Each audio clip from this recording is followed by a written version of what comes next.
Bapa dalam surga, terpujilah nama-Mu ya Tuhan. Terima kasih Bapa untuk kasih karunia dan kasih setia yang Tuhan berikan kepada kami. Terima kasih untuk pimpinan Tuhan kepada kami sekalian. Terima kasih untuk pertolongan Tuhan, penyertaan Tuhan bagi kami.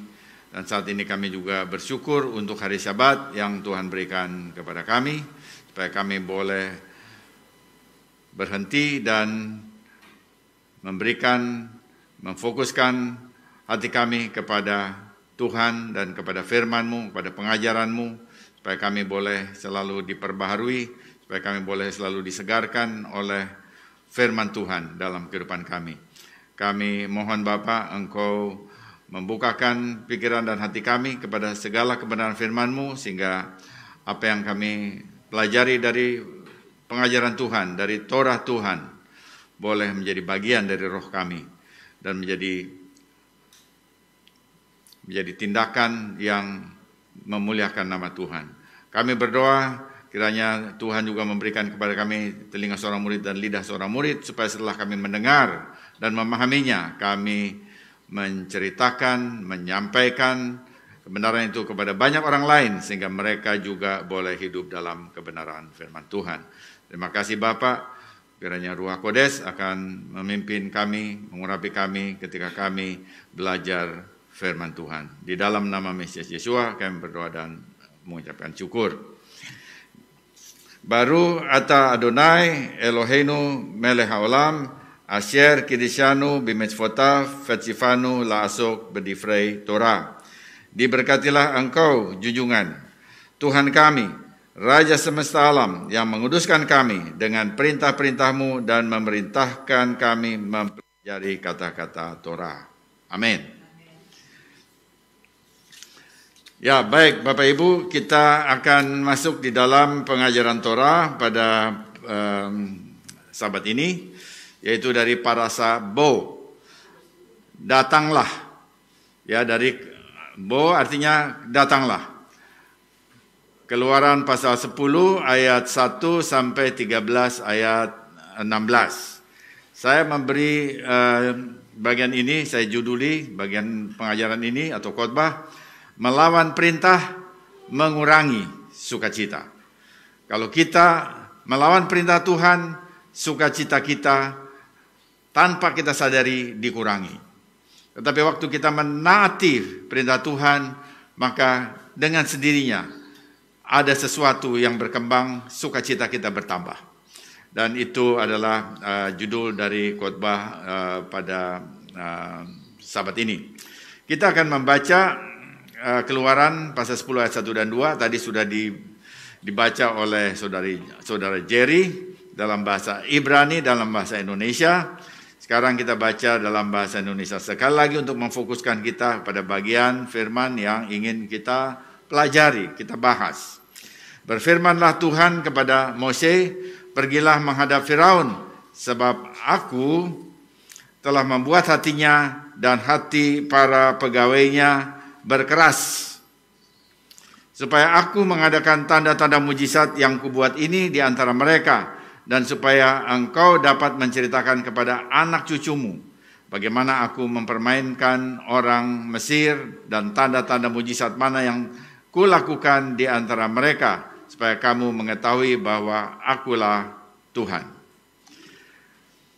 Adonai berkata kepada Mose, Bo el Paroh, datanglah ke Paroh. Itu bahasa Ibrani pakai nama Paroh. Kita menyebutnya dalam bahasa Indonesia itu Firaun, tetapi Ibraninya Paroh. Jadi datanglah ke Paroh. Pertanyaannya, mengapa bukan Tuhan berkata pergilah? Bukankah Tuhan menyuruh Mose, mestinya pergilah kepada Paroh, kepada Firaun.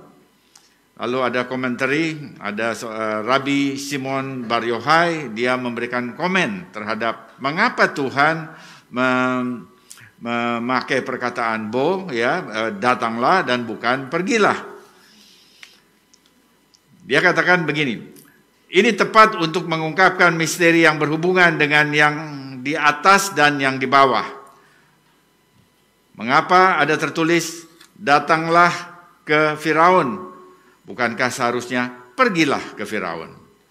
Ini untuk menunjukkan bahwa Tuhan membawa Mose ke sebuah ruang, di dalam ruangan yang lebih besar, di tempat tinggal ular perkasa yang merupakan jiwa Mesir, yang daripadanya banyak ular yang lebih rendah muncul. Mose takut mendekatinya karena kedudukannya ada di wilayah supranatural, sedangkan dia hanya berada di aliran bawahnya. Ketika Tuhan melihat bahwa Mose takut kepada ular, dia berkata, datanglah ke Firaun. Itu komen dari Rabbi Simon Bar Yochai. Jadi kalau kita membaca ini, baca Alkitab, membaca Torah, dan kemudian kita baca komennya, maka kita melihat bahwa Tuhan itu tidak berada di tempat lain. Dia bukan berada di tempat lain, kemudian dia menyuruh Mose pergi ke istana Firaun sendiri. Bukan begitu. Dia sudah ada di istana Firaun. Dan karena itu dia mengatakan, datanglah Mose. Jadi ini kita lihat di sini bahwa justru Tuhan lebih dulu di tempat yang berbahaya itu. Justru Tuhan ada di tempat yang dilukiskan di sini dalam komennya, itu adalah tempat kegelapan. Tempat dukun-dukun dan semua orang-orang pintar dari Mesir itu ada di sana. Dia sudah ada di tempat itu lebih dahulu. Barulah ia memanggil Mose untuk datang ke tempat Firaun.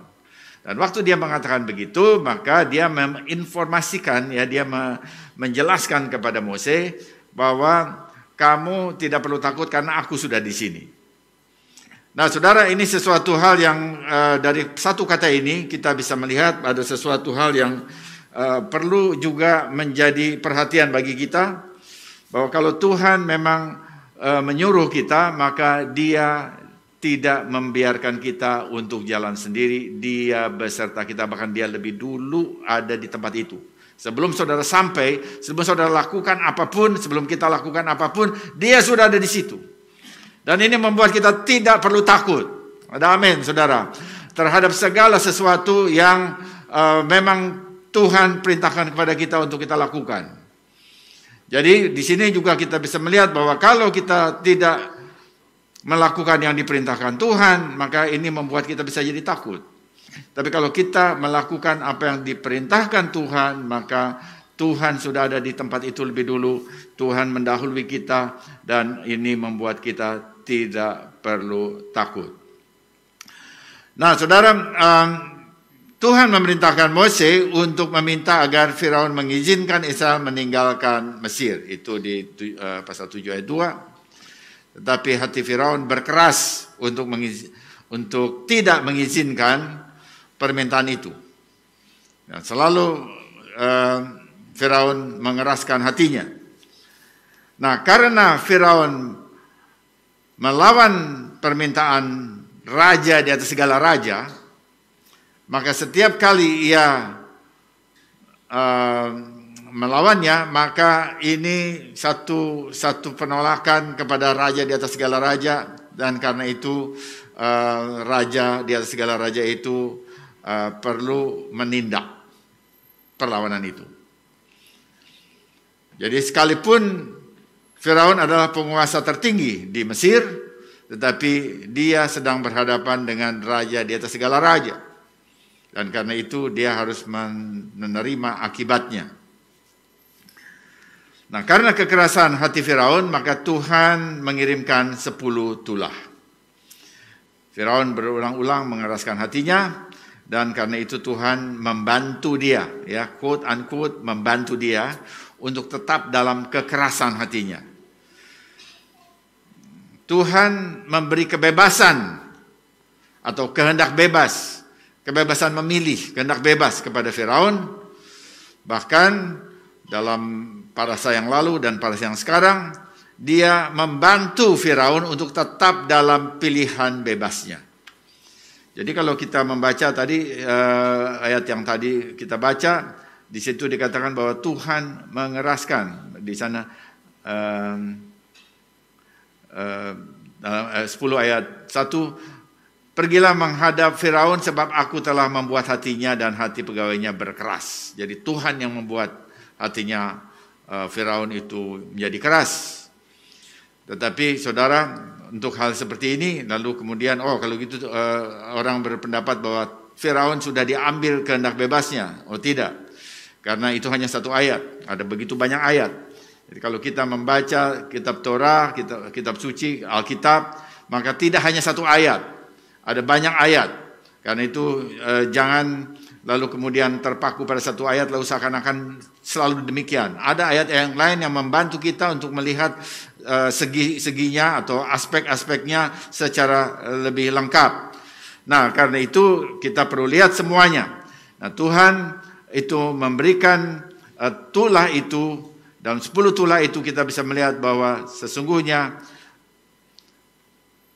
Firaun telah mengeraskan hatinya lebih dahulu. Dan baru kemudian setelah itu Tuhan membantu dia untuk tetap pada pilihannya. Tetap pada keinginannya untuk melawan Tuhan. Elohim mengatakan bahwa ia akan mengeraskan hati Firaun untuk memperbanyak tanda-tanda dan mujizat di Mesir. Itu pasal 7 ayat 3. Di dalam terjemahan Indonesia, rincian ayat-ayat berikutnya menyebutkan Firaun sudah mengeraskan hatinya sendiri 7 kali. Di dalam Alkitab Indonesia kita bisa lihat itu ya, saya punya daftar di sini, saya boleh sebutkan dengan cepat. 7 ayat 13, 14 dan 22. 8 ayat 15, 19, 32. Pasal 9 ayat 7. Jadi Firaun mengeraskan hatinya, bukan Tuhan. Firaun yang mengeraskan hatinya sebelum Elohim mengeraskan hati Firaun di pasal 9 ayat 12.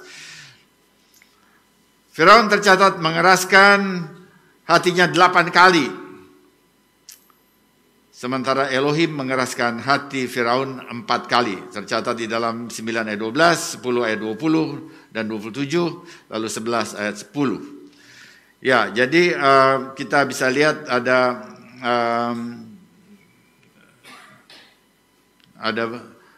jumlah yang bahkan lebih banyak Firaun mengeraskan hatinya daripada Tuhan mengeraskan hati Firaun. Nah, di dalam budaya Mesir, sekarang kita lihat waktu kita membaca kitab suci ada Mesir di sana, maka kita perlu juga tahu ada budaya Mesir. Bahwa budaya Mesir adalah bagian dari budaya dunia. Kita bisa lihat di buku-buku lain dan bahkan lebih lengkap untuk budaya Mesir seperti apa, itu kita bisa lihat di buku-buku yang ditulis karena ini bagian dari sejarah dunia. Jadi di sini justru menunjukkan bagaimana apa yang tercatat di dalam Alkitab, di dalam Torah itu historical, itu sejarah. Dan dalam budaya Mesir, para Firaun dipandang sebagai bagian dari tatanan alam semesta. Dalam mitologi kepercayaan Mesir, peperangan rohani besar terjadi antara keteraturan dan kekacauan. Jadi antara yang teratur dengan kacau itu berperang. Antara kehidupan dan kematian itu ada perang. Antara matahari terbit dan matahari terbenam itu ada perlawanan satu sama lain. Banjir tahunan di Sungai Nil membuat Mesir menjadi subur, merupakan ritme kosmis yang menjaga ciptaan agar tidak berubah menjadi kekacauan. Itu yang mereka percaya. Dan kalau mereka percaya seperti itu, maka ini adalah sejarah.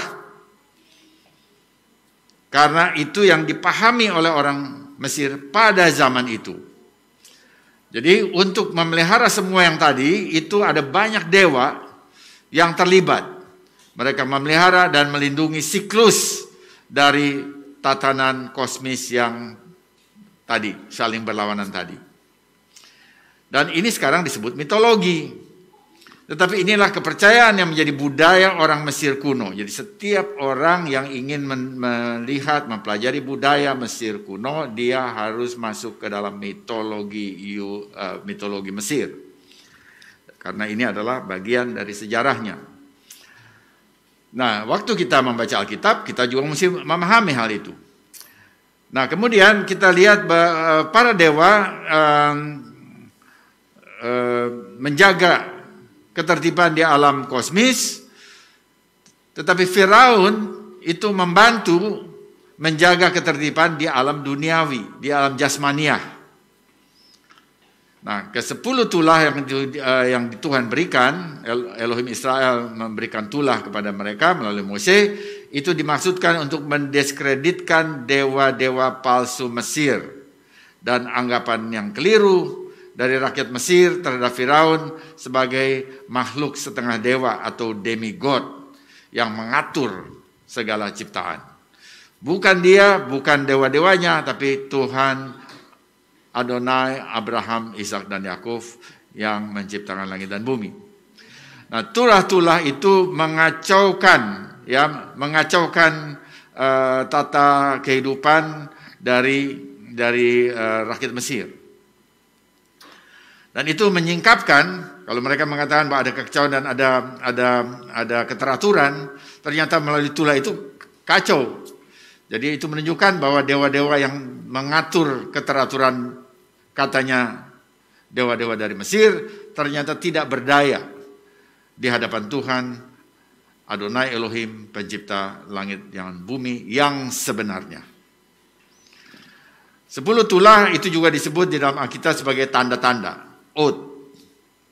Semuanya dimaksudkan untuk meyakinkan seluruh Mesir bahwa Tuhan Israel sungguh ada, bahwa dia memiliki hubungan perjanjian khusus dengan anak-anak Israel, dan dia adalah pencipta dan raja dari semuanya. Nah, dengan demikian kita bisa melihat bahwa 10 tanda itu tidak hanya bersifat menghukum, yaitu orang-orang Mesir, tetapi juga bersifat penebusan. Karena melalui tulah itu Tuhan Israel melakukan penebusan, membayar harga dari Israel sebagai budak, itu ditebus, artinya dibayar harganya supaya dibebaskan. Jadi karena itu 10 tulah itu harus dilihat dari dua sisi. Bagi orang Mesir itu adalah hukuman, tetapi bagi orang Israel, orang tebusan, umat tebusan Tuhan, ini adalah penebusan. Ini adalah langkah-langkah penebusan. Jadi kita harus bisa melihat bahwa di sini ada dua pihak yang berbeda dan boleh kita katakan bertentangan. Lalu satu tindakan Tuhan itu lalu harus dilihat dari dua sisi. Dan dilihat dari sisi Mesir dengan dilihat dari sisi Israel itu berbeda. Dan ini perlu karena nanti ada orang yang juga menghubungkan tindakan Mose ini dihubungkan atau dipertentangkan dengan apa yang dilakukan oleh Yeshua di dalam Injil. Nah, tanda-tanda itu dimaksudkan untuk menimbulkan iman di antara orang Ibrani. Itu satu sisi. Bahwa melalui tanda itu iman anak-anak Ibrani itu timbul. Dan juga bukan hanya orang Ibrani, tapi juga di lingkungan orang Mesir. Orang Mesir yang mulai berpikir, dia mulai lihat, oh ternyata Tuhan Israel itu lebih perkasa. Kan itu dialah yang sesungguhnya harus disembah. Ya, jadi waktu Tuhan melakukan tanda-tanda itu di samping menghukum dewa-dewa Mesir, tetapi juga ingin menimbulkan iman pada anak-anak Ibrani dan bahkan juga orang-orang Mesir. Ke-10 tanda atau tulah itu adalah yang pertama darah, kemudian katak, 3 ini agas ya, kemudian 4 lalat, 5 kematian ternak, 6 bisul, 7 hujan es, 8 belalang, 9 kegelapan, dan 10 kematian anak sulung. 10 tanda malapetaka ini dibagi menjadi 3 kelompok yang menunjukkan 3 kebenaran rohani, ya, menunjukkan 3 kebenaran rohani kepada Firaun. Yang pertama itu Tuhan itu ada, bahwa Tuhan Israel itu ada, bukan hanya Tuhan Mesir. Tuhan Mesir itu mereka anggap itu yang ada, yang sesungguhnya yang ada, ternyata ada Tuhan yang lebih, Tuhan yang menciptakan langit dan bumi, yang sungguh-sungguh menciptakan langit dan bumi itu justru bukan Tuhan-Tuhan mereka, tapi Tuhan Israel. Jadi Tuhan itu ada. Yang kedua, bahwa Tuhan yang ada itu mengendalikan semua ciptaan, dari yang terbesar sampai yang terkecil. Jadi dia bukan hanya ada, tapi dia berkuasa. Dan dia mengendalikan. Dan yang ketiga adalah Tuhan itu maha kuasa.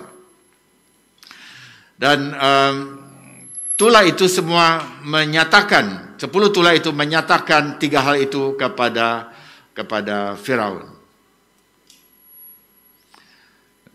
Tetapi kalau Firaun dihukum ya dengan 10 tulah itu, tidak berarti bahwa sifat Tuhan itu seperti itu semuanya. Ya, saudara harus lihat juga, ada orang yang melihat, oh kalau gitu Tuhannya Israel itu Tuhan yang menghukum semua. Lihat itu 10 tulah itu menghukum semua. Itu kepada orang yang melawan, bukan kepada orang yang mentaati dia. Karena Tuhan itu penyayang dan panjang sabar, dalam Keluaran 34 ayat 6. Bahwa dia adalah penyayang dan pengasih, panjang sabar. Nah, kita lihat bagian dari tulah ini, ya sebetulnya dari parasa yang lalu, era. Tulah pertama itu kita lihat mempengaruhi lingkungan, kemudian juga mempengaruhi harta benda, akhirnya peningkatan kerugian pribadi. Jadi ada pribadi yang sangat dirugikan dengan tulah-tulah itu. Lalu mencapai puncaknya pada kematian anak sulung. Ketika Firaun tetap menolak untuk bertobat atau untuk mengikuti kehendak Tuhan.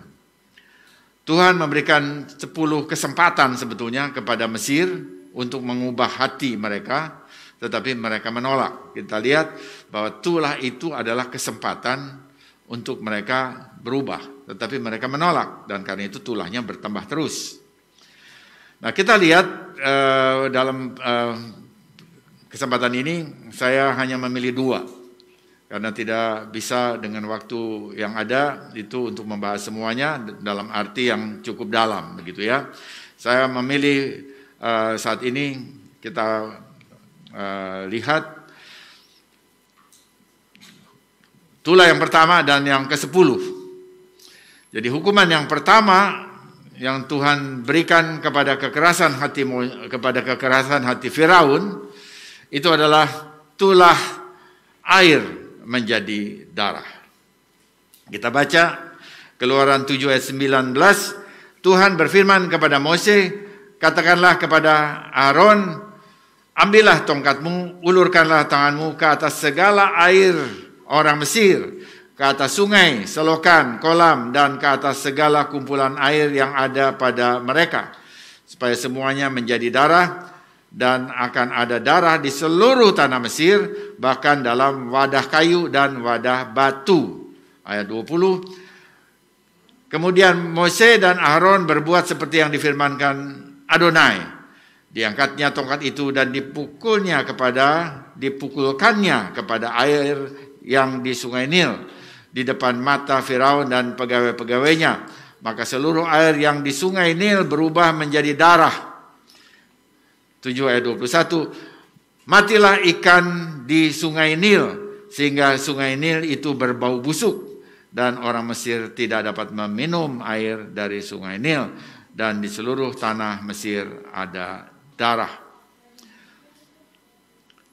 Nah, kalau kita membaca ini dalam bahasa Indonesia, tentunya kita membaca, pasti orang Indonesia baca dalam bahasa Indonesia, maka kita dapat menyangka bahwa baik Mesir maupun Israel terkena tulah ini. Semua orang Mesir dan semua orang Israel terkena tulah ini dengan membaca terjemahan Indonesia. Torah menegaskan bahwa tulah ini ditujukan kepada orang Mesir, bukan kepada orang Israel. Tuhan melawan orang yang melawan dia. Israel tidak melawan dia. Israel umat Tuhan, Israel berdoa, dia mengerang, dan Tuhan mengirimkan penebus. Yang pertama adalah Mose. Mose disebut penebus pertama. Dan memang dia melakukan fungsi itu. Jadi Tuhan justru ingin membebaskan Israel, tapi waktu Tuhan memberikan tulahnya itu karena ada kekuatan yang menahan Israel untuk pergi keluar, dan kekuatan ini yang dilawan oleh Tuhan. Jadi tulah itu bukan ditujukan kepada Israel. Tulah itu ditujukan kepada Mesir. Nah, ini prinsip ini perlu kita pegang. Jadi bukan hanya baca teks, tetapi kita lihat konteksnya. Tuhan sedang ingin membebaskan Israel dan ingin, tetapi itu dihambat oleh Firaun. Karena itu Firaunnya harus dilawan. Tuhan melawan Firaun. Nah, ada satu komentari dari Midrash Rabbah menjelaskan begini. Untuk menjelaskan apakah ini terkena kepada Israel juga, begitu ya. Apabila ada orang Israel berada di dalam satu rumah, orang Mesir dan orang Israel berada di dalam satu rumah di mana terdapat satu tempat penampungan air yang penuh, maka ketika orang Mesir pergi untuk mengisi bejana miliknya, ia akan mendapatkan air tersebut berubah menjadi darah. Namun ketika orang Israel meminumnya, air itu tidak berubah meskipun diambil dari penampungan yang sama. Jadi kalau dari penampungan yang sama, kalau misalnya Israel yang ambil, itu tidak berubah menjadi darah, tetapi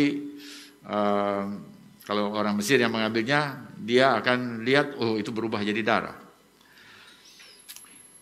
Kemudian, jika orang Mesir itu berkata, ambilkan aku sedikit air dengan tanganmu, dan orang Israel itu memberikan kepada dia, air itu pun berubah menjadi darah. Bahkan ketika orang Mesir berkata kepadanya, marilah kita minum dari tempayan yang sama, maka orang Israel tersebut akan meminum air, sementara orang Mesir tersebut akan meminum darah. Hanya ketika orang Mesir tersebut membeli air dari orang Israel tersebut dan membayarnya, setelah itu orang Mesir tersebut bisa meminum air. Dengan cara inilah bangsa Israel menjadi kaya. Ini sumbernya Midrash Rabbah. Ya, ini ada juga di satu buku yang ditulis oleh saudara Ivan Tahya. Ivan Tahya dari Surabaya, anaknya Pak Loki. Midrash Rabbah menjelaskan mekanisme bagaimana tulah itu berlaku bagi orang Mesir. Meskipun seluruh air di sungai Nil berubah menjadi darah, tetapi air dari tanah atau yang berada di penampungan yang berkaitan dengan orang Israel tidak mengalami perubahan. Jelas dia tertulis segala air orang Mesir, itu di pasal 7 ayat 19, pakai perkataan al-meme Mitzrayim di dalam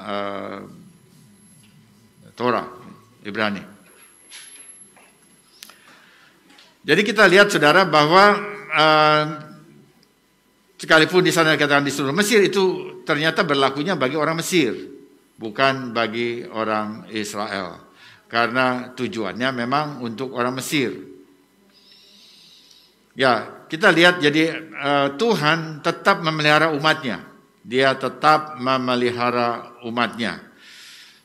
Dan Israel itu bukan orang Mesir. Jadi kita lihat bahwa kalaupun ada satu keadaan, karena semuanya itu ada hubungannya, ya, maka situasi Mesir lalu menjadi dalam keadaan tertekan, ya Israel akan melihat itu juga.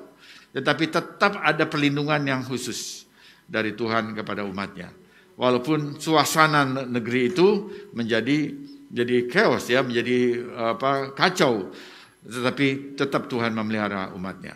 Nah, itu jadi satu gambaran bagi kita bahwa itu perlunya kita sebagai umat Tuhan, kita setia kepada Tuhan karena Tuhan akan memberikan sesuatu, akan tetap menyertai umatnya, akan tetap menjaga umatnya. Nah, pertanyaan yang berikut adalah mengapa tulah pertama air di Sungai Nil menjadi darah? Mengapa tulah pertamanya itu air menjadi darah? Ya, pertama, tanda ini menunjukkan Tuhan mengingat bayi-bayi Ibrani yang dilemparkan ke Sungai Nil. Jadi bayi-bayi Israel itu waktu dilihat ada bayi laki-laki itu diambil dan dilemparkan ke Sungai Nil. Lalu Tuhan mengingat itu. Karena itu Sungai Nil yang jadi tempat kuburan dari bayi-bayi Israel, itu dia beri tanda jadi darah.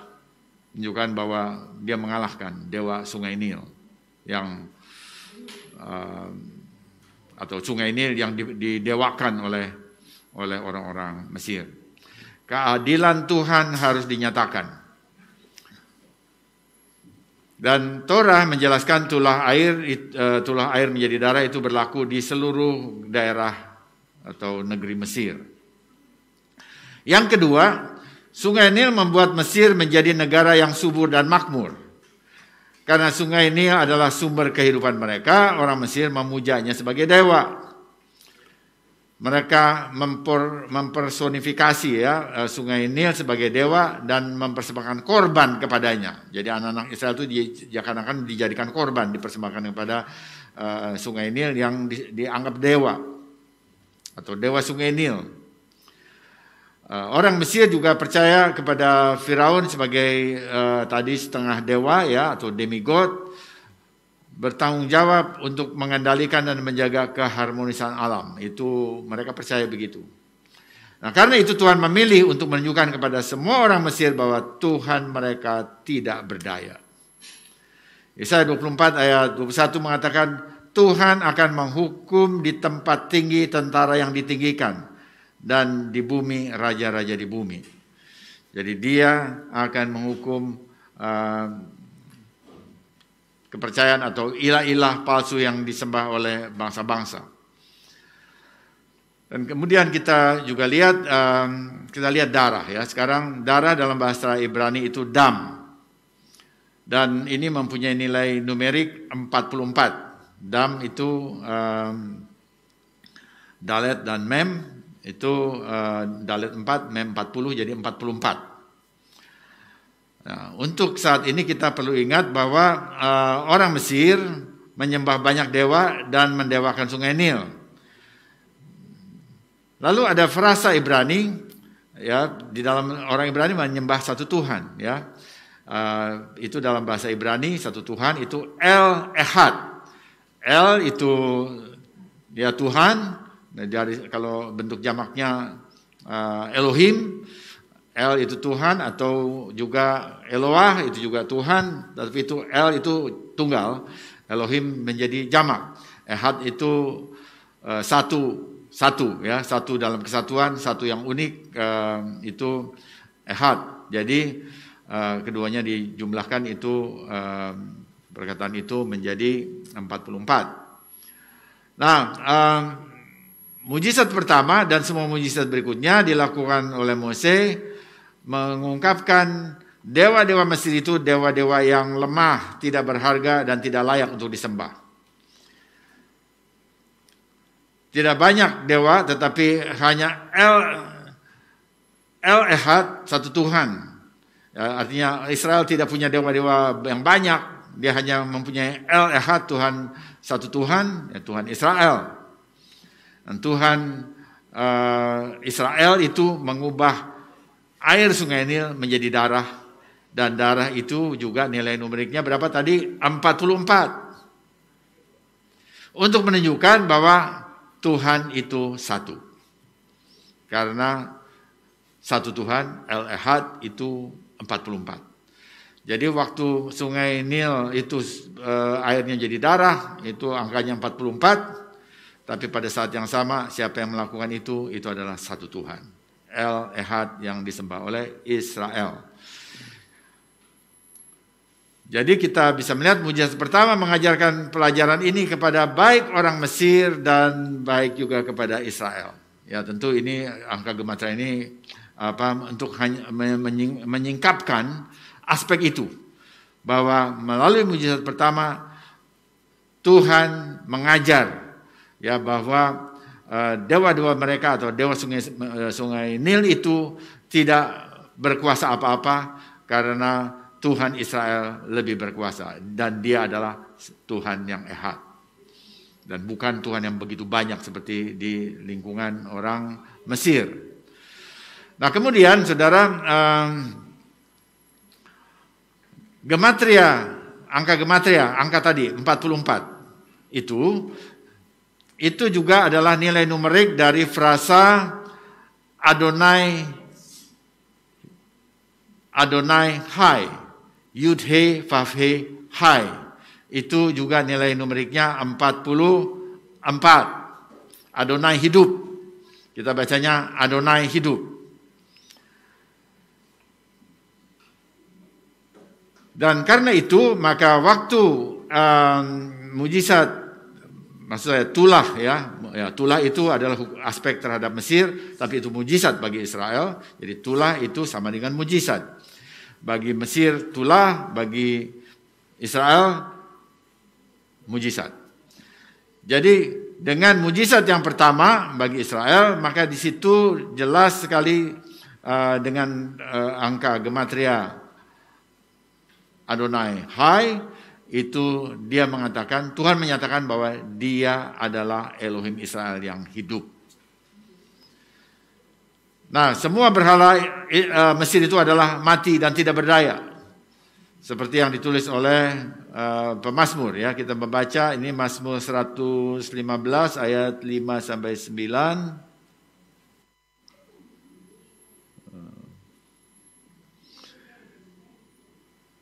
Ya, iman mereka yang sia-sia pada berhala-berhala yang mati dan perbuatan-perbuatan yang mati tidak akan pernah bisa membawa kehidupan atau makna bagi jiwa mereka. Orang buta hanya bisa menciptakan benda buta. Mereka yang tuli terhadap Tuhan hanya dapat membuat patung yang tuli. Orang mati hanya bisa menciptakan berhala yang sudah mati. Dan setiap orang percaya pada benda mati yang tidak berdaya ini akan menjadi seperti apa yang mereka sembah, tidak berdaya dan mati. Jadi percayalah kepada Tuhan semua umatnya, karena dialah satu-satunya pahlawan sejati, Tuhan yang melindungi kita. Ini dalam Mazmur 115 ayat 5-9, ini terjemahan yang lebih bebas. Nah, jadi kita lihat saudara, di dalam ayat ini dikatakan, orang mati hanya bisa menciptakan berhala yang sudah mati. Orang yang belum percaya kepada Tuhan yang hidup, dia hanya menciptakan sesuatu berhala yang memang mati, karena dia memang belum dalam kehidupan. Dan orang yang percaya kepada benda mati, yang tidak berdaya, akan menjadi seperti apa yang disembahnya. Jadi kalau kita menyembah sesuatu yang tidak hidup, maka kita akan menjadi seperti sesembahan. Kita akan diubah menjadi apa yang kita sembah. Seperti apa yang kita sembah. Kalau itu adalah sesuatu yang mati, maka kita akan, hidupnya akan dibuat akan seperti itu. Tapi kalau kita menyembah Tuhan yang hidup, maka kita akan dibuat hidup.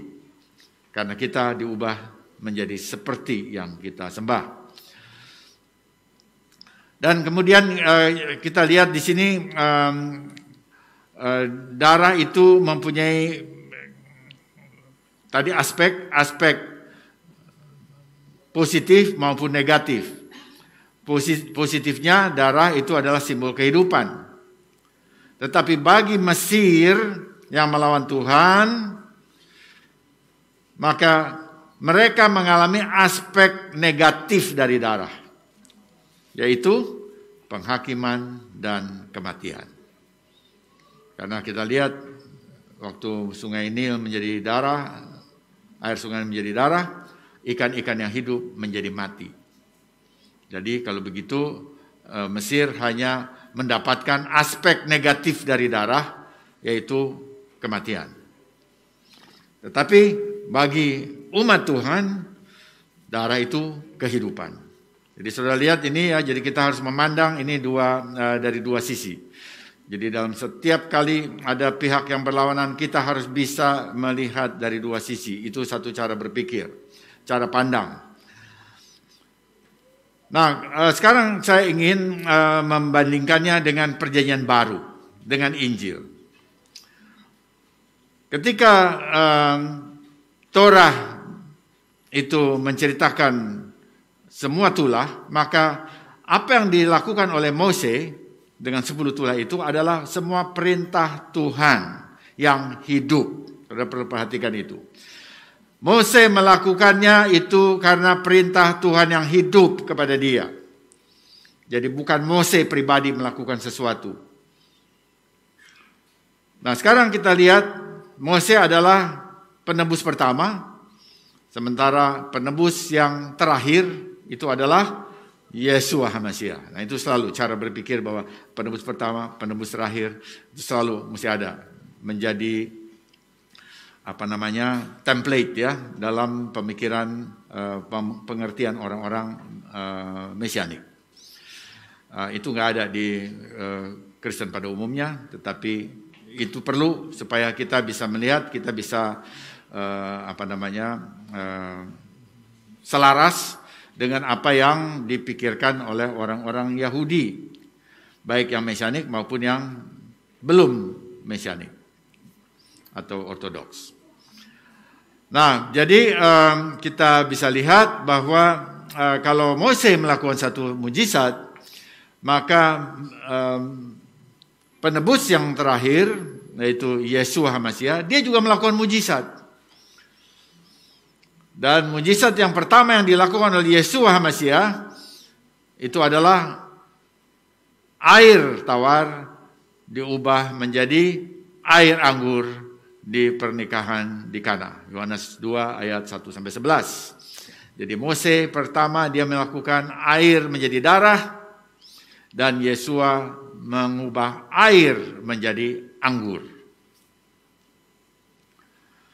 Nah, jadi kita bisa melihat bahwa waktu air menjadi darah, lalu air itu tidak bisa diminum, lalu seakan-akan itu menjadi sesuatu tekanan, menjadi sesuatu yang mematikan, begitu ya.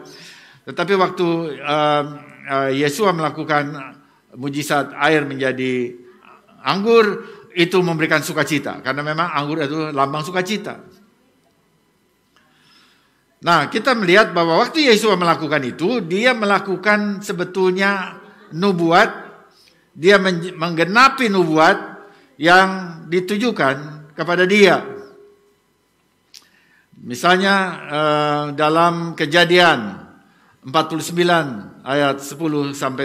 Ini perlunya kita membaca Torah terus-menerus berurut ya, bukan ambil sana, ambil sini, comot sana, comot sini, kita baca. Ini semua kita sudah pelajari.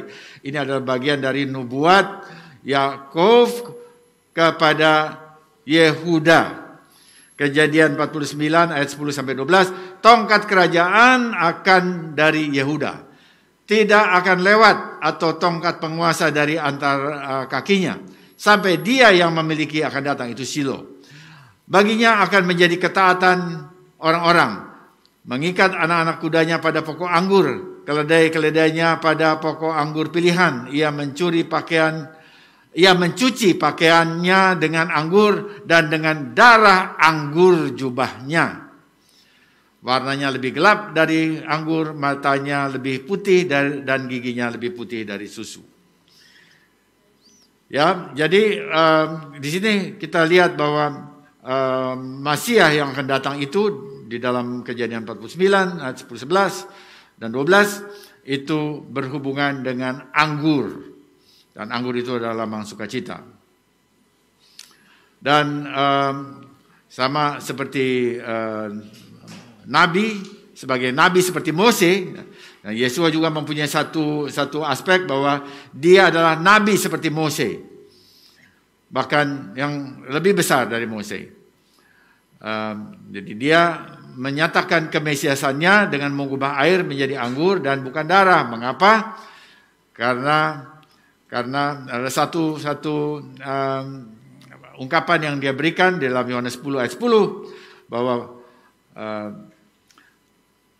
pencuri datang untuk merampok, membunuh dan membinasakan, tetapi aku datang agar kita memiliki, agar kamu memiliki hidup dan memilikinya dalam kelimpahan.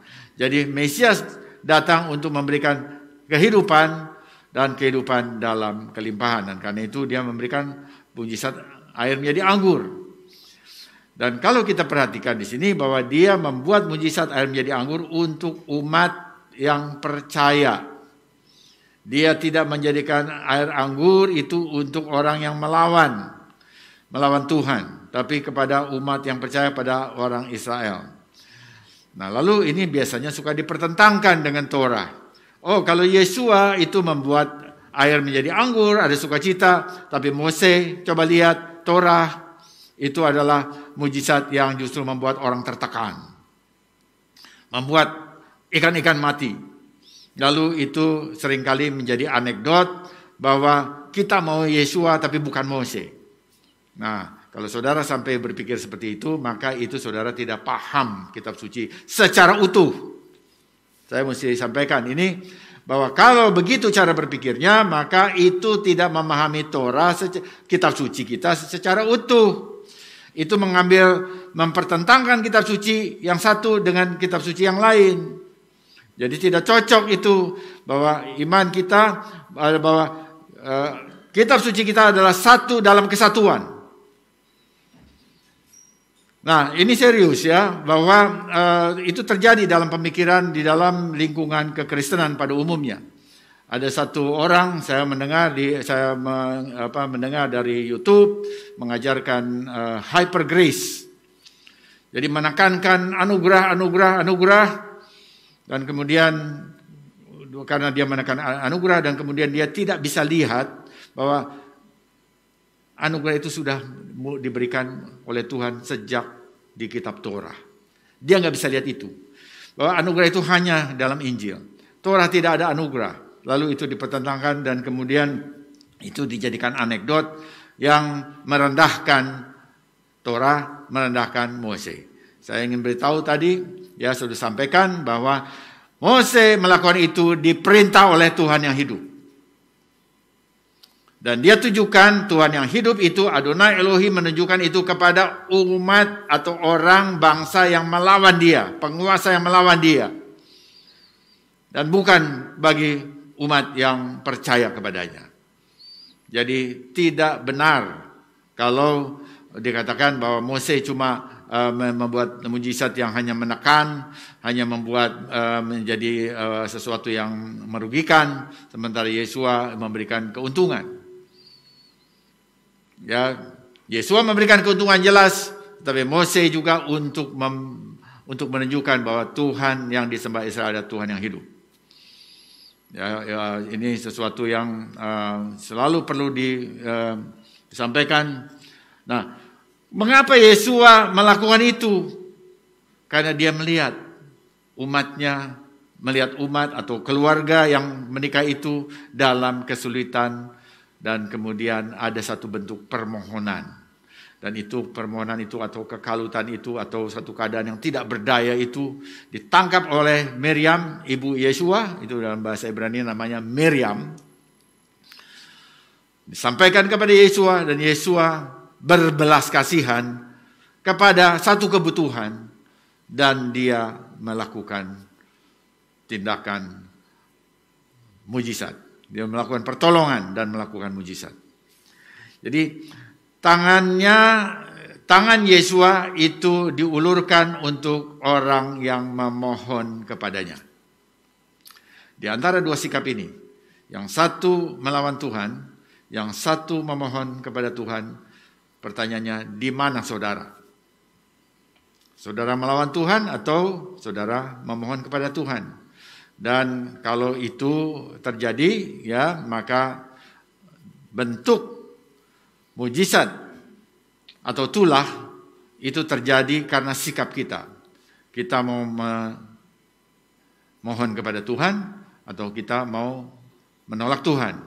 Maka itu menentukan tulah atau mujizat yang kita terima. Itu bagian yang pertama.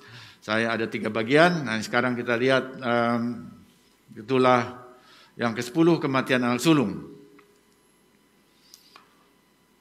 Kita baca Keluaran 11 ayat 4, berkatalah Mose, beginilah firman Tuhan, pada waktu tengah malam aku akan berjalan di tengah-tengah Mesir. Ayat 5, maka tiap-tiap anak sulung kol Bechor di tanah Mesir akan mati, dari anak sulung Firaun yang duduk di tahtanya sampai kepada anak sulung budak perempuan yang menghadapi batu kilangan, segala anak sulung hewan. Mengapa anak sulung hewan juga harus mati? Bukankah mereka tidak melakukan tindakan yang melawan Israel? Bukankah itu hanya Mesir dan juga orang-orang Mesir, tetapi bukan hewan? Nah, mengapa? Karena hewan itu dijadikan dewa oleh orang-orang Mesir. Dan karena itu Tuhan ingin menghukum dewa-dewa Mesir, menunjukkan kepada orang Mesir, maka anak sulung hewan pun terkena. Ayat Keluaran 11 ayat 6, dan seruan yang hebat akan terjadi di seluruh tanah Mesir seperti yang belum pernah terjadi dan seperti yang tidak akan ada lagi. Ayat 7, tetapi kepada siapa juga orang Israel, seorang anjing pun tidak akan berani menggonggong baik kepada manusia maupun kepada binatang, supaya kamu mengetahui bahwa Tuhan membuat perbedaan antara orang Mesir dan orang Israel. Jadi Firaun terus mengeraskan hatinya, dan untuk mematahkan perlawanannya, Adonai harus mengambil kekuatannya. Kekuatannya harus diambil, dan apa itu kekuatannya? Kekuatannya adalah pada anak sulungnya. Jadi pertanyaannya, mengapa anak sulung? Putra sulung dimaksudkan untuk memimpin keluarga setelah ayahnya meninggal. Dan ini adalah salah satu alasan dia diberi bagian ganda, ya, dalam lingkungan Israel itu dikasih warisan double blessing. Jadi masa depan keluarga, satu keluarga itu ternyata ada pada nasib anak sulung. Jadi kalau anak sulungnya itu menjadi kuat dan menjadi perkasa, maka dapat dipikirkan bahwa keluarga itu akan menjadi meningkat, menjadi jaya, begitu ya. Nah, tetapi kemudian kalau anak sulung itu tidak berdaya, maka masa depan dari keluarga itu pun akan menjadi suram. Jadi kematian anak sulung pada tingkat psikologis mewakili kematian identitas, dan karenanya menentukan masa depan keluarga. Nah, pada tulah ke-10 Tuhan memberi kesempatan. Pada tulah yang ke-10 Tuhan tidak memberi kesempatan lagi kepada Firaun. Saudara lihat angka 10. Angka 10 ini kita lihat adalah angka kesempatan bangsa-bangsa. Ada 10 orang ada 10 orang berbagai bangsa memegang punca jubah seorang Yahudi dan mau mengikuti dia. Itu Sakaria 8 ayat 23. Jadi satu orang Yahudi puncanya dipegang oleh 10 orang bangsa-bangsa. Tadi kita lihat di sini Firaun dikasih sampai pada angka 10. Jadi ini adalah, kita bisa lihat ini kesempatan yang Tuhan berikan kepada bangsa-bangsa. Tapi mengapa dibatasi 10? Nah, ini ada jawabannya. Jika Israel tinggal lebih lama lagi, kalau Tuhan bilang kasih 20 kali begitu, kalau ini diberi kesempatan yang lebih lama lagi, maka umat Tuhan akan menjadi rusak oleh penyembahan berhala dan amoralitas Mesir, sehingga mereka akan kehilangan selamanya. Karena terus-menerus itu dipengaruhi oleh orang-orang Mesir, jadi ada waktu yang lebih lama, maka itu akan mempengaruhi Israel dalam arti mereka bisa terpengaruh oleh sikap-sikap Mesir, karena itu harus dibatasi. Nah, angkanya itu adalah 10. Ya, dan tulah yang ke-10 ini ditujukan sekali lagi kepada orang Mesir, bukan kepada Israel. Tetapi kita lihat di dalam tulah yang ke-10, Israel dilewatkan, tetapi tidak lewat dengan lenggang kangkung. Nah, ini yang mau saya sampaikan kepada saudara, bahwa Israel tidak lewat begitu saja dengan sendirinya, dengan lenggang kangkung dia lewat, tidak ada satu anak sulung Israel pun yang mati. Enggak begitu. Ada syaratnya. Nah, kita lihat di sini bahwa anugerah Tuhan itu lalu menghendaki syarat yang kita katakan, syarat itu menghendaki tanggung jawab pada umat yang diberi anugerah. Ini yang mau saya sampaikan, dan saya selalu ingin menyampaikan ini. Bahwa anugerah Tuhan itu ya bukan artinya lalu umatnya nggak pernah bertanggung jawab atau tidak punya tanggung jawab. Di dalam kasus ini, satu-satunya cara anak-anak Israel dapat menghindari kematian anak sulung adalah dengan mengoleskan darah anak domba Pesak di tiang pintu rumah masing-masing. Itu syaratnya. Dan di situ lalu ada tanggung jawab. Di situ ada sesuatu keadaan bahwa dia Israel pun harus taat melakukan sesuatu, bukan diam saja. Lalu Tuhan jadikan semua, Tuhan yang kerja, semuanya Tuhan. Tetapi ya Tuhan aja. Enggak begitu. Israel harus dengar firman Tuhan, lalu dia ambil sumber dayanya, yaitu seekor domba, satu keluarga satu, lalu dia sembelih pada tanggal yang Tuhan tetapkan. Ada tanggal 10 itu dikurung, kemudian tanggal 14 disembelih, dan kemudian darahnya dioleskan di ambang pintu. Dan ini menghendaki tanggung jawab untuk menaati perintah. Dan waktu dia menyembelih domba itu dan menaruh darahnya di atas ambang pintu, ini perlu keberanian. Nah ini lagi saudara. Ini memerlukan khutspah. Keberanian, kegigihan itu khutspah dalam bahasa Ibrani-nya, saudara sebutkan khutspah. Jadi kosakata baru. Khutspah, keberanian. Mengapa perlu keberanian? Karena domba itu dipandang oleh orang Mesir, perhatikan, domba dipandang oleh orang Mesir itu sebagai dewa. Jadi kalau saudara sembelih domba di Mesir, pada saat itu maka orang Mesir lihat, kenapa dewaku kamu sembelih? Lalu dia bisa mengambil tindakan pada saudara. Mungkin dia marah, mungkin dia bisa memukul atau dia marah atau gimana. Nah itu lalu memerlukan keberanian, khutspah. Berani nggak kita menyatakan bahwa ini yang berasal dari Tuhan, ini perintah Tuhan, kebenaran firman Tuhan? Berani nggak di tengah orang yang melawan?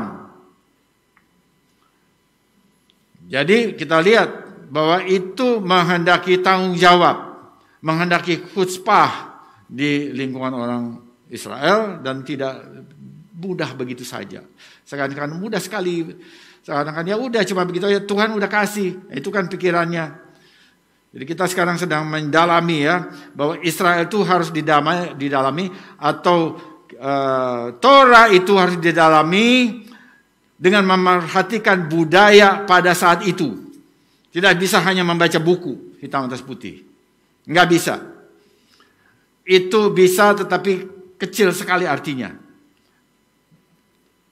Sangat dangkal. Kita lihat lebih dalam bahwa itu ada budaya di dalamnya, dan waktu itu mereka untuk melakukan itu perlu keberanian, khutspah pada lelaki Israel. Dan kita lihat juga di sini bahwa waktu Tuhan perintahkan ini, maka perintah Tuhan tentang anak domba itu bukan hanya masa lalu. Selalu Torah itu kita bisa lihat menjadi bagian bahwa waktu Tuhan memerintahkan sesuatu itu selalu mempunyai dimensi yang lebih, mempunyai dimensi waktu yang lebih panjang. Yang kita katakan mempunyai nilai profetik. Dan nilai profetik itu tentang Mesias. Tentang Mesias. Ini kita bisa lihat ketika Yohanan melihat Yesua datang kepadanya. Yohanan itu ada sepupu ya dari Yesua. Dia sudah melayani lebih dulu. Dia sudah membaptiskan orang di sungai Yordan. Lalu Yesua datang. Nah, waktu dia lihat Yesua datang, lalu dia mengatakan begini, lihatlah anak domba Elohim yang menghapus dosa dunia. Yohanes 1 ayat 29. Dan betul, ini nubuat luar biasa. Itu belum terjadi apa-apa, belum ada pelayanan apa-apa dari Yesua. Yesua baru masuk dalam pelayanan itu. Dan benar, Yesua mati sebagai anak domba Pesak. Anak domba Pesak, anak domba Paskah. Jadi di sini kita bisa melihat bahwa Paskah itu kematian, bukan kebangkitan. Dia mati sebagai anak domba Pesak, anak domba Paskah, untuk menyelamatkan saudara dan saya dari kematian rohani. bahkan juga dari hal-hal yang bersifat kematian jasmani, karena kalau kematian jasmani tanpa percaya Yesua, kebangkitan itu akan kebangkitan yang kedua. Tapi waktu kita percaya Yesua, ada aspek jasmania, memang kita mati, tapi kemudian kita dibangkitkan pada kesempatan yang pertama. Nah, itu kan ada aspeknya kepada jasmani, tetapi juga punya segi rohaninya, bahwa ada pengampunan terhadap segala dosa. Dan kita akui juga dosanya, bukan tanpa mengakui lalu otomatis begitu saja. Itu diajarkan untuk mengakui dosa itu, sehingga mengaku dosa adalah tanggung jawab pribadi kita, sementara pengampunan itu dari Tuhan. Jadi ada dua aspek. Satu, pengampunan, Tuhan mengampuni, tetapi kita juga melakukan pengakuan, sehingga itu menjadi dua sisi yang saling bersalaman satu sama lain. Nah, jadi dengan Yesua yang berkorban itu, lalu kita bisa melihat bahwa kita mengalami satu kehidupan yang baru, diperbaharui, dan kita mendapatkan identitas dan tujuan hidup yang baru melalui pengorbanan. Dan kita lihat di sini bahwa ketika kita menerima Dia, percaya kepadanya, kepada Mesias Yesua, maka kita juga di sini dijadikan, kita diangkat ya,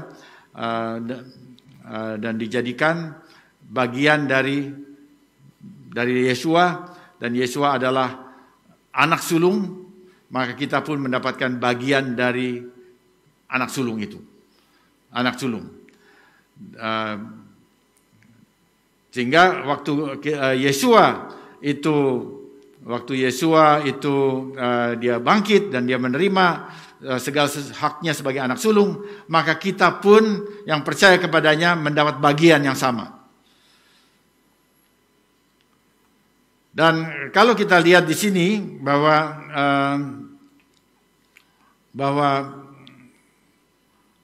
kita lihat bahwa Tuhan menaruh tulah anak sulung pada kesempatan yang terakhir, itu sebetulnya kalau kita coba membaca dari awal ini dalam Keluaran 4 ayat 22, maka sebetulnya itu ada satu nuansa atau satu pengertian bahwa sesungguhnya Tuhan ingin memberikan itu yang pertama. Coba kita lihat Keluaran 4 ayat 22. Maka engkau harus berkata kepada Firaun, beginilah firman Tuhan, Israel ialah anakku yang sulung. Sebab itu aku berfirman kepadamu, biarlah anakku itu pergi, supaya ia beribadah kepadaku. Tetapi jika engkau menolak membiarkannya pergi, maka aku akan membunuh anakmu yang sulung. Itu ketika Mose dipanggil yang pertama, itu di Keluaran pasal 4, jadi udah di pasal yang sebelumnya. Di sini kita lihat, jika engkau menolak, jadi Tuhan melalui Mose menyampaikan kepada Firaun, jika engkau menolak membiarkannya pergi, maka aku akan membunuh anakmu yang sulung. Nah, karena itu lalu ada menurut tradisi Yahudi yang mengatakan bahwa Tuhan dengan penuh belas kasihan mengirim 9 tulah pertama kepada Firaun, tetapi orang Mesir tidak melihat itu. Orang Mesir diberi kesempatan untuk bertobat, tetapi mereka tidak mau, ya dipimpin oleh Firaun, mereka tidak mau, mereka tetap mengeraskan hatinya. Karena itu Tuhan harus menjatuhkan hukuman yang terakhir, yaitu anak sulung seluruh bangsa Mesir itu mati. Jadi sebenarnya ini satu view lagi ya, satu cara pandang lagi. Bahwa Tuhan, ya dari Keluaran 4 ayat 22 tadi, bahwa sebetulnya itu dia yang pertama. Tapi kemudian supaya jangan membunuh anak-anak sulung Mesir, lalu dikasih kesempatan 9 di depannya. Supaya waktu 9 itu dia lepaskan Israel, maka tulah yang ke-10 tidak jatuh, tidak jalan, tidak diberikan. Kalau pada kesempatan sebelumnya sudah diambil oleh Firaun dan orang Mesir. Ternyata tidak, mereka tidak mengambil itu, mereka terus berkeras. Dan akhirnya Tuhan jatuhkan yang ke-10. Dan pada waktu itulah kekuatan dari Firaun itu dicabut. Karena dia merasa kekuatannya itu di anak sulung. Dan kita melihat di sini bahwa istilah anak sulung itu juga berarti kekuatan. Nah, kalau Yesua itu adalah anak sulung, maka itu artinya Yesua adalah kekuatan dari Tuhan. Dan waktu Yesua dikatakan anak sulung dan juga tangan kanan, ya, tangan kanan itu kita lihat di dalam Kisah Rasul, Stefanus melihat Yesua berdiri, Yesua ada di sebelah kanan dari Bapa Surgawi. Jadi ini menunjukkan bahwa dia adalah otoritas. Jadi gambaran-gambaran itu ada di dalam kitab suci. Dan di sini kita bisa melihat bahwa anak sulung juga merupakan semacam kekuatan dari Firaun. Dan ketika anak sulung itu diambil, maka dia jatuh, ya. Dia tidak bisa lagi, dia tidak lagi punya kekuatan dan dia harus membiarkan Israel keluar dari Mesir. Ya, jadi kita bisa lihat itu bahwa, mengapa Tuhan akhirnya sampai kepada hukuman atau tulah untuk membunuh anak-anak sulung Mesir. Nah, coba kita lihat sebentar pemahaman anak sulung di lingkungan orang Yahudi, ya, atau dalam Alkitab. Ini tentunya orang Ibrani adalah umat perjanjian. Memang Alkitab mengatakan bahwa bangsa ini adalah bangsa perjanjian. Tidak ada bangsa lain yang disebut sebagai bangsa perjanjian selain satu bangsa yang namanya Israel. Dan itu Alkitab. Jadi kita harus menghormati Tuhan dengan menerima Israel adalah umat perjanjian. Dan kalau kita ini pun sebagai bagian dari umat perjanjian, itu bukan karena kita membuat perjanjian sendiri dengan Tuhan, tapi karena kita itu ditempelkan kepada Israel, sehingga kita menjadi satu umat dengan Israel, itu umat perjanjian, melalui Yesua HaMasiah. Jadi bangsa-bangsa tidak bisa masuk kepada perjanjian itu tanpa melalui Mesias Yesua. Nah, itu yang diajarkan oleh Rabi Saul dalam Roma pasal 11. Jadi itu satu pasal yang sangat strategis untuk menghubungkan antara bangsa-bangsa dengan Israel. Tetapi bangsa-bangsa tidak punya perjanjian sendiri. Bangsa-bangsa ikut pada perjanjian yang dibuat Tuhan dengan Abraham, Ishak, dan Yakub, yang dibuat Tuhan dengan Mose, Israel, yang dibuat Tuhan dengan David, dan dibuat Tuhan dengan bangsa Yehuda dan Israel, yaitu perjanjian yang diperbaharui. Semuanya itu ada di lingkungan Israel. Nah, coba kita lihat arti anak sulung secara singkat, ya. Di dalam Alkitab, menjadi anak sulung tidak cukup untuk dipilih, tidak cukup hanya untuk dipilih Tuhan untuk memimpin umatnya dan menerima berkat sulung. Ya, tidak hanya statusnya dia anak sulung secara jasmani, tidak cukup itu. Karena apa? Di dalam Alkitab pun kita melihat bahwa Tuhan mengubah ketentuan itu. Jadi memang ada berkat anak sulung atau jabatan anak sulung, itu memang ada di lingkungan keturunan Abraham atau nenek atau leluhur Israel. Tetapi ternyata di dalam Alkitab kita bisa melihat ada sering kali, bahkan kepada leluhur iman, pada leluhur Israel, Tuhan mengubah itu. Tuhan sendiri yang mengubah. Kita lihat bahwa Tuhan memilih Ishak daripada anak sulung Abraham, ya, yang lahir duluan, Ismail. Dia memilih dari segi Abraham, Ishak adalah anak kedua. Dari segi Sarah, Ishak adalah anak pertama. Jadi kita melihat, kalau dilihat dari segi Abraham, ternyata Tuhan memilih anak kedua daripada anak sulung, Ismail. Kemudian Yakub itu dipilih, padahal yang sulung adalah Esau. Yehuda dipilih untuk meneruskan kerajaan, yaitu bahkan menurunkan Mesias. Itu dia adalah putra keempat dari Yakub. Dia menjadi kepala, dia menjadi tongkat kerajaan ada pada dia. Itu bukan yang pertama. Yang pertama adalah Ruben. Kemudian kita lihat Daud. Dia adalah yang bungsu dari semua saudara. Dia yang menjadi raja Israel. Dan kemudian dikasih lagi, bukan hanya dia, tetapi garis keturunannya itu menjadi raja Israel. Dan itu akan menjurus kepada Mesias. Jadi kita lihat bahwa Tuhan sendiri yang mengubah itu. Jadi tidak cukup menjadi anak sulung, itu hanya jasmaniah. Harus ada sesuatu dalam anak itu yang menyatakan bahwa dia memang layak menerima itu, menerima hak itu. Dan kita lihat itu semua ada, Alkitab menyatakan itu.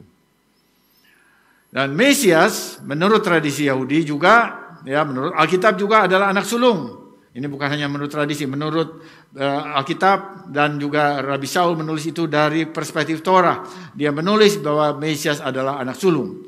Jadi pemahaman anak sulung itu ada pada anak-anak Israel. Kalau Paulus menulis itu bukan dari pikirannya sendiri, seakan-akan dia dapat wangsit baru begitu ya. Tidak, dia mengikuti semua Torah, dan Torah itu kemudian dijadikan budaya Israel. Menjadikan kebiasaan atau segala sesuatu yang berlaku pada Israel menjadi budaya, kita katakan. Nah, kemudian apa yang dilakukan oleh Yesua kepada kita? Yesua adalah teladan bagi kita. Karena dia adalah anak sulung dari raja yang sejati. Dan Yesua mengubah hukum anak sulung yang dilakukan Tuhan di Mesir, ya, seperti jadi bukan lagi menurut status jasmaniah, tetapi dipandang itu sebagai dilihat dari iman. Jadi dengan iman itu seorang bisa diintegrasikan kepada hak kesulungan. Coba kita lihat ini ditulis oleh Rabi Shaul. Roma 8 ayat 29, sebab semua orang yang dipilihnya dari semula, mereka juga ditentukannya dari semula untuk menjadi serupa dengan gambar anaknya. Dengan gambaran anaknya, itu bahasa Indonesia terjemahnya demikian, untuk menjadi serupa dengan gambaran anaknya, supaya anaknya itu menjadi yang sulung di antara banyak saudara. Jadi yang sulung dari antara banyak saudara. Jadi Yesua itu yang sulung dari semua yang lain. Dan kemudian kita lihat yang berikutnya di dalam Ibrani 12 ayat 23. Nah, ini hubungannya dengan kita. Tetapi Ibrani 12 ayat 22 dan 23 maksud saya. Tetapi kamu sudah datang ke Bukit Sion, ke kota Elohim yang hidup, Yerusalem surgawi, dan kepada beribu-ribu malaikat, suatu kumpulan yang meriah. Ayat 23, dan kepada jemaat anak-anak sulung yang namanya terdaftar di sorga, dan kepada Elohim yang menghakimi semua orang, kepada roh-roh orang-orang benar yang telah menjadi sempurna. Jadi kita lihat di sini Yesus adalah anak sulung, Roma 8 ayat 29, kemudian Ibrani 12 ayat 22-23 menyatakan bahwa kita juga menjadi jemaat anak-anak sulung. Jadi apa? Jadi Yesua tidak mengklaim dirinya sebagai anak sulung sendiri, tapi dia membawa semua orang yang percaya kepadanya, yang mengikut dia, menjadi bagian dari dirinya, menjadi bagian dari ke anak sulungannya. Sehingga kita pun menjadi anak-anak sulung karena Yesua. Wow, ini luar biasa ini ya, bahwa kita menjadi anak sulung karena Yesua. Jadi artinya semua orang murid Yesua yang sungguh-sungguh memiliki warisan di olam haba, di dunia yang akan datang, yang biasanya kalau di Perjanjian Baru itu dikatakan surga. Ya, jadi karena Yesua kita menjadi bagian dari anak sulung bersama dengan Yesua, dan karenanya kita menerima warisan di olam haba, dunia akan datang. Dan apa yang dilakukan di sana? Kita akan memerintah bersama dengan Dia di dalam kerajaannya sebagai bagian dari putra sulung kerajaan. Dan itu diajarkan oleh semua rasul-rasul setelah mereka mengenal Yesus Mesias. Ya, itu yang kedua, dan sekarang yang terakhir, yang ketiga, ya.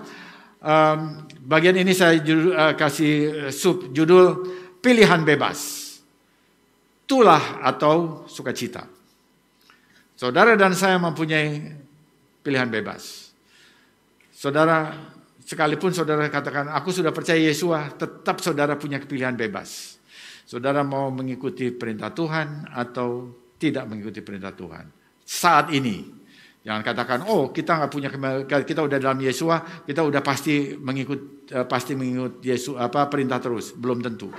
Saya katakan orang yang menyatakan dirinya percaya kepada Yesus Mesias belum tentu dalam keputusannya itu mengikuti perintah Tuhan. Belum tentu, saya katakan. Karena itulah mengapa bisa belum tentu. Karena ada pilihan bebas. Tuhan masih memberikan pilihan bebas kepada saudara dan saya saat ini. Jadi pilihan bebas, tulah atau sukacita. Kita boleh pilih. Kalau kita mau, kita ingin sukacita, kita mengambil ketaatan kepada perintah Tuhan. Tapi kalau kita memilih melawan Tuhan atau mengabaikan Tuhan, maka keputusan itu akan membawa kita kepada tulah. Jadi tulah atau sukacita itu tergantung dari kita sendiri, bukan Tuhan. Jadi bukan Tuhan yang menentukan, saudara dan saya yang menentukan. Kita mau ambil yang mana, ya. Dan ini menunjukkan bahwa Tuhan kasih kehendak bebas, pilihan bebas saat ini juga kepada kita, karena dengan pilihan bebas itu kita memang menjadi manusia, begitu. Dan kita sekaligus kita bisa melihat bahwa dengan memberikan pilihan bebas kepada manusia, Tuhan menaruh tanggung jawab kepada setiap manusia, kepada setiap muridnya, kepada setiap orang percaya. Dia memberikan tanggung jawab untuk memakai kebebasan itu sesuai dengan apa yang dikehendaki Tuhan. Nah, saudara, kita lihat ini bahwa 10 tulah itu dihubungkan juga dengan judulnya, bahwa 10 tulah itu Tuhan berikan kepada orang Mesir. Lalu orang Mesir dikasih kehendak bebas, khususnya melalui Firaun, ya, karena dipimpin oleh Firaun. Dia mau terima permintaan Tuhan, perintah Tuhan atau tidak. Dan setiap kali Firaun menolak perintah Tuhan, maka setiap kali itu sukacitanya dikurangi. Dan gambaran ini kita dapat di jamuan Seder Pesak, yang nanti sebentar lagi, beberapa bulan lagi kita akan alami bersama-sama. Kita akan melakukan lagi jamuan Seder Pesak secara online. Kalau memang belum belum bisa dilakukan secara online, ya, kita melakukan itu. Nah, di situ ada bagian tulah, ya, dan dibacakan air menjadi darah, air menjadi darah, air menjadi darah. Lalu kemudian ditotolkan ini jari kelingking kita ke anggur, kemudian ditotolkan ke kertas, ya, ke wadah kertas di sana satu. Artinya dari anggur itu, dari cawan anggur yang adalah lambang sukacita, kita ambil dengan jari kelingking kita ambil sebagian dari sukacita kita, dan kemudian kita pindahkan keluar dari cawan itu. Ya, semua yang pernah mengikutinya tentu ingat.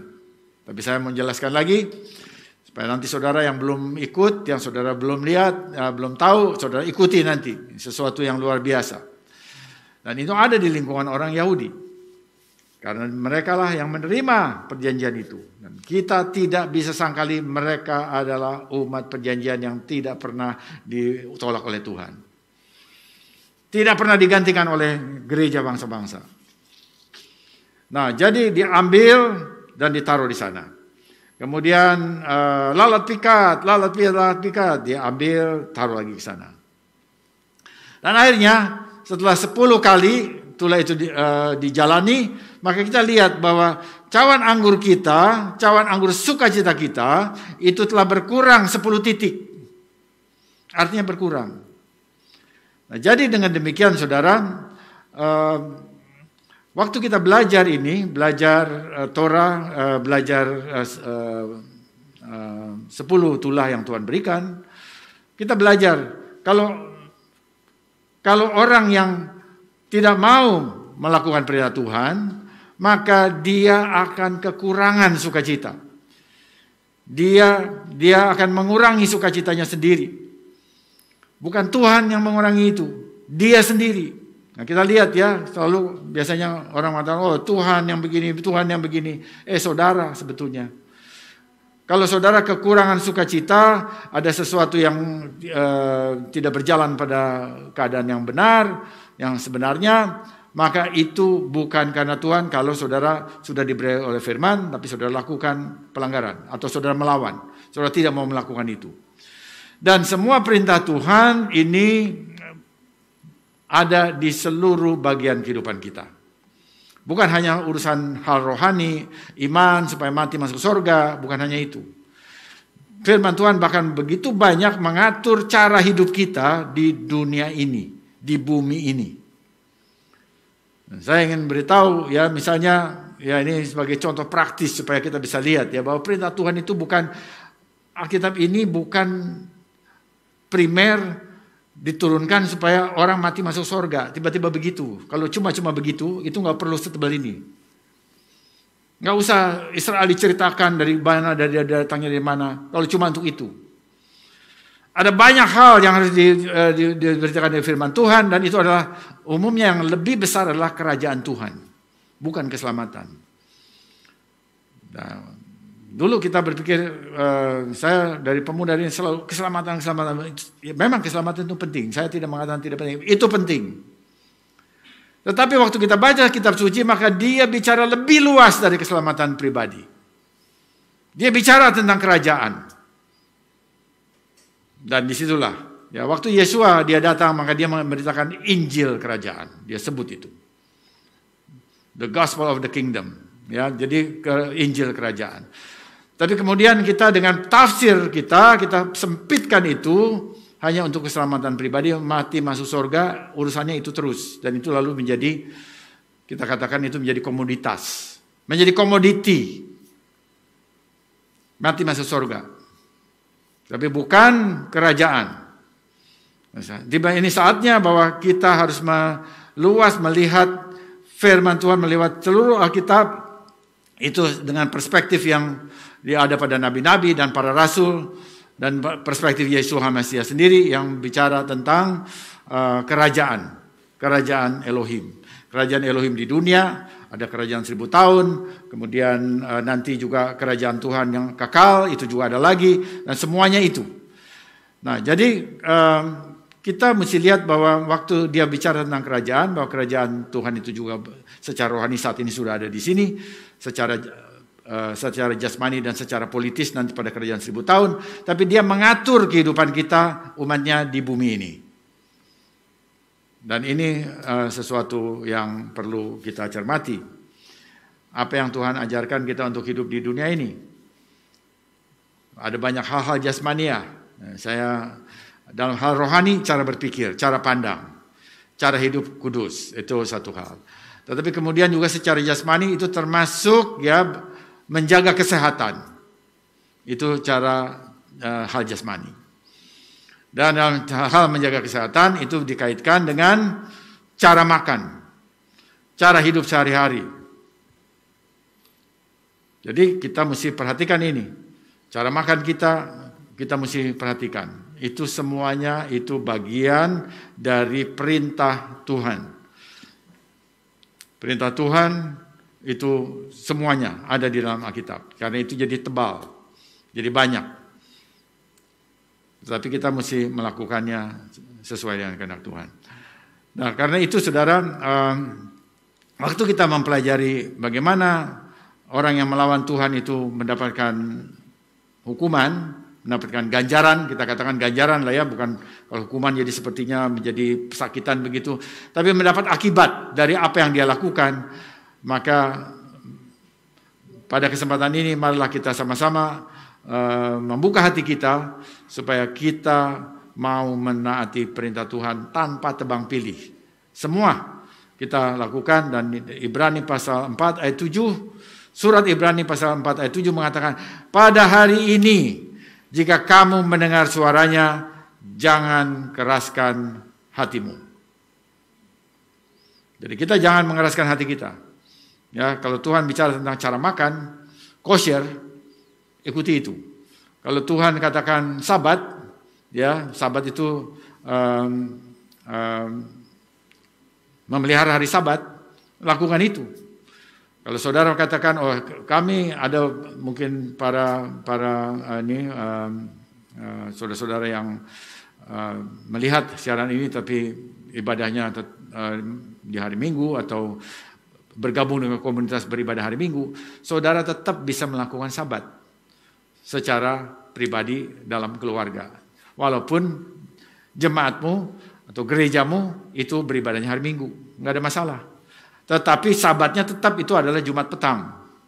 Nah, untuk itu saudara bisa lihat dalam tayangan-tayangan kami di GKMI, atau ada tayangan-tayangan di sana yang bicara tentang atau menyampaikan, memberitahu tentang tata cara pelaksanaan Sabat. Jadi itu perintah Tuhan, dan itu punya manfaat, punya banyak berkat bagi keluarga. Dan itu subjek yang lain ya, tetapi itu sesuatu hal yang penting bahwa kita sebagai umat Tuhan, bangsa-bangsa, kita mau menaati perintah Tuhan, dan itu bukan urusan agama. Itu urusan saudara dengan firman. Ya, jangan mengkotak-kotak dengan urusan agama. Ya, Yeshua Mashiach itu milik semua agama. Semua orang agama pun bisa percaya kepada dia. Jadi Alkitab kita, perintah-perintah Tuhan itu perlu diikuti oleh setiap orang. Dan kalau kita mau mengikutinya, maka kita diberkati. Kemudian kita lihat kalau kita sudah mulai memahami bahwa jangan kita mengeraskan hati kita, kemudian kita juga harus berbagi. Ini satu ayat yang terakhir. Bahkan kalau kita melihat teman kita yang belum mau menaati perintah Sang Raja, maka kita perlu mengingatkan mereka. Ibrani 3 ayat 13 mengatakan, tetapi nasihatilah seorang akan yang lain setiap hari, selama masih dapat dikatakan hari ini, supaya jangan ada di antara kamu yang menjadi tegar hatinya karena tipu daya dosa.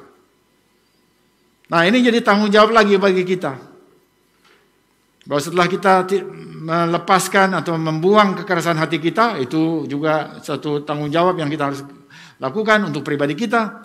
Tetapi juga ada tanggung jawab yang lain, yaitu kita menasehati orang-orang lain yang belum menaati perintah Sang Raja dengan nasihat, supaya dengan demikian kita bisa membawa mereka keluar dari ketegaran hati karena tipu daya dosa. Dan marilah kita membuka hati kita kepada semua firman Tuhan. Kiranya firman Tuhan ini bisa menjadi bagian dari roh kita, mendorong kita untuk terus mentaati firman Tuhan dan berbagi, menasihati orang, berbagi kebenaran firman Tuhan dengan banyak orang, agar nama Tuhan dipermuliakan dan dunia melihat bahwa Tuhan yang kita sembah adalah Tuhan yang hidup. Amin. Mari kita berdoa. Bapa dalam surga, terima kasih Tuhan untuk anugerah yang Tuhan berikan kepada kami. Terima kasih untuk firman yang Tuhan berikan kepada kami, untuk Torah yang Tuhan berikan kepada kami. Kami bersyukur untuk pengajaran Tuhan, Torah Tuhan, Adonai Elohim, bagi kami sekalian.